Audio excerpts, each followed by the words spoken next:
தன் பிறந்த நாளுக்காக தலைமைச் செயலகத்திற்கே எடுத்து வரப்பட்ட கேக்கை வெட்டாமல் முதல்வர் விஜய் திருப்பி அனுப்பிய சம்பவம் பரபரப்பை ஏற்படுத்தியுள்ளது.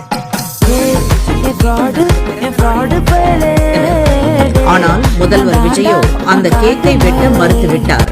அங்கிருந்து திருப்பியும் அனுப்பி வைத்தார். கேக் எடுத்து வந்தவர்கள் அப்படியே சுமந்து சென்றனர். கன்னிகை பேர் அமோனியா வாயு கசிவு சம்பவத்தில் 8 பேர் மரணமடைந்தனர், பலரும் காயமடைந்தனர். இந்த சம்பவத்தால் விஜய் உடைந்து போய்விட்டார். இதை தன் பிறந்த நாளுக்காக தலைமைச் செயலகத்திற்கே எடுத்து வரப்பட்ட கேக்கை வெட்டாமல் முதல்வர் விஜய் திருப்பி அனுப்பிய சம்பவம் பரபரப்பை ஏற்படுத்தியுள்ளது. ஆனால் முதல்வர் விஜயோ அந்த கேக்கை வெட்ட மறுத்துவிட்டார். அங்கிருந்து திருப்பியும் அனுப்பி வைத்தார். கேக் எடுத்து வந்தவர்கள் அப்படியே சுமந்து சென்றனர்.